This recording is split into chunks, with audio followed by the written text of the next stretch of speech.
नमस्कार, मैं कृष्णा वाजपेयी कर्नाटका विधान परिषद के लिए Karnataka north east graduate council से होने वाले इलेक्शंस के लिए मैं रिटर्निंग ऑफिसर हूं। कर्नाटका विधान परिषद के लिए Karnataka north east graduate constituency से चुनाव हमारे 3 जून को हैं, 3 तारीख को हैं। चुनाव सुबह 8 बजे से शाम को 4 बजे तक हैं। इस चुनाव के लिए ऑलरेडी हमारे मतदार सूची प्रकाशित करी जा चुकी है। टोटल 195 बूथ, जिसमें से एक 160 मेन बूथ होंगे और 35 ऑक्सिलरी बूथ होंगे, उन पे चुनाव किया जाएगा। मैं सभी मतदाताओं से इस बात का अनुरोध करता हूं कि आप ये चुनाव रेगुलर ईवीएम से नहीं होंगे, ये चुनाव बैलेट पेपर के जरिए किए जाएंगे।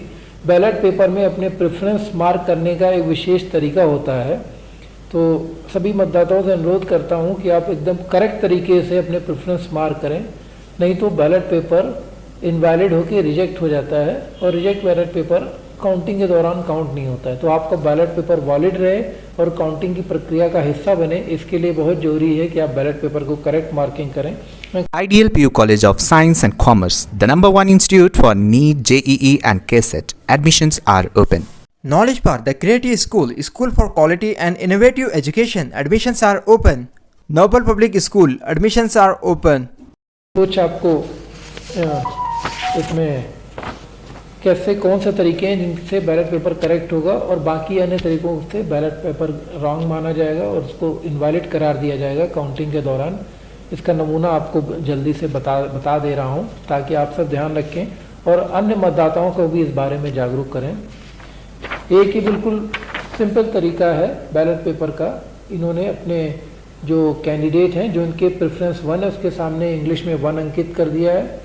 सेकेंड कैंडिडेट जो इनका प्रेफरेंस है, उनको सामने सेकेंड अंकित कर दिया है, थर्ड, फोर्थ, और इस तरह से ये बैलेट पेपर इनका करेक्ट है। हमारे इस चुनाव में टोटल 19 कैंडिडेट हैं चुनाव में। तो इसमें खास बात ये ध्यान रखनी है कि हमको सभी कैंडिडेट्स के लिए अपना ये वरीयता क्रम प्रेफरेंस ऑर्डर नहीं देना है। हम अगर 1 के लिए देना चाहते हैं, 2 के लिए देना चाहते हैं, 3 के लिए देना चाहते हैं, 4 के लिए देना चाहते हैं, हम जितने के लिए देना चाहते हैं। जैसे इस बैलेट पेपर में इस पर्टिकुलर मतदाता ने 4 के लिए प्रेफरेंस दिया है, उसका पहला प्रेफरेंस हो गया, दूसरा हो गया, तीसरा हो गया, चौथा हो गया। आप 5 के लिए देना चाहते हैं, आप 5 के लिए दे सकते हैं। आप सिर्फ 2 के लिए देना चाहते हैं तो पहला और दूसरा दे के 2 के लिए दे सकते हैं।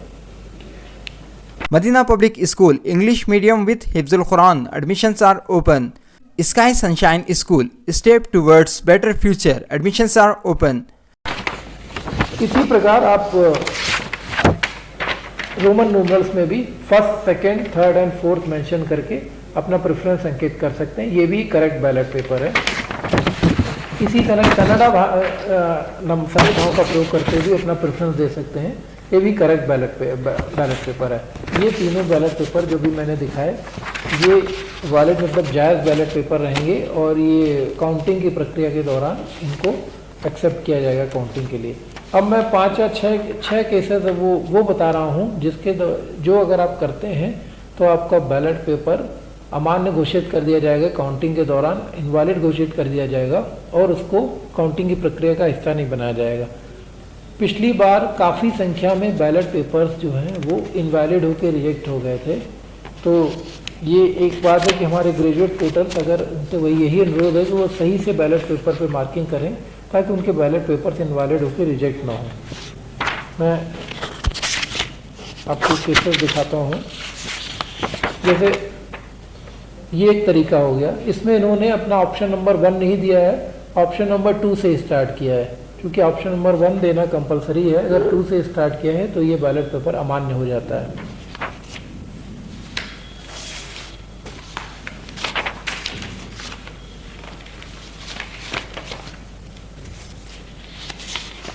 सेकेंड केस आपका, इस बैलेट पेपर में अपने ऑप्शन न देके सही गलत के निशान लगाए गए हैं। Tick mark, cross mark, tick mark और क्रॉस मार्क, ये भी बैलेट पेपर अमान्य करार दिया जाएगा काउंटिंग के दौरान।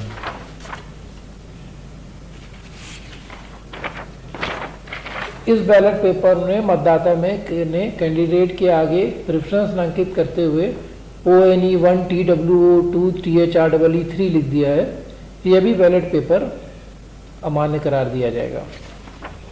Al Amin English Medium Primary and High School Biswa Kalyan. For your kid bright future. Free admission, hurry up, limited seats are available. इस मतदाता ने अपना पहला प्रेफरेंस इंग्लिश में दिया है, दूसरा प्रेफरेंस कन्नड़ा में 2 लिख के दिया है, तीसरा प्रेफरेंस इंग्लिश में 3 लिख के दिया है, चौथा प्रेफरेंस कन्नड़ा में लिख के दिया है। ये भी बैलेट पेपर अमान्य करार दिया जाएगा, ये भी अलाउड नहीं है।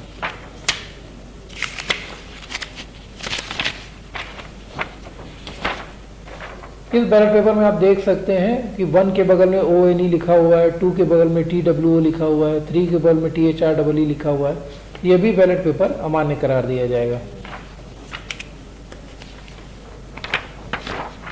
इस बैलेट पेपर में प्रेफरेंस के बीच में डैश दिए हुए हैं, 1 2 3 4 जो मार्क किया है उसके बीच में डैश ऑप्शन लगाया हुआ है, तो इस कारण से भी इस बैलेट पेपर को काउंटिंग के दौरान नहीं रखा जाएगा। इस बैलेट पेपर में सिंपली यस नो कर दिया गया है, यह भी बैलेट पेपर अमान्य हो जाएगा। एक अंतिम विशेष केस जो इस चर्चा के दौरान जरूरी है डिस्कस करना, कुछ कैंडिडेट इस तरह से मार्क करते हैं, कैंडिडेट को फर्स्ट प्रेफरेंस दे दिया, उसके बाद उन्होंने अपना सेकंड प्रेफरेंस 2 कैंडिडेट को दे दिया। इस तरह की स्थिति में उनका फर्स्ट प्रेफरेंस तो एक्सेप्ट किया जाएगा, उसके बाद ये बैलेट पेपर का वैल्यू नहीं रहेगा, इसको एग्जॉस्ट कर दिया जाएगा और उसके बाद ये आगे नहीं ले जाया जाएगा।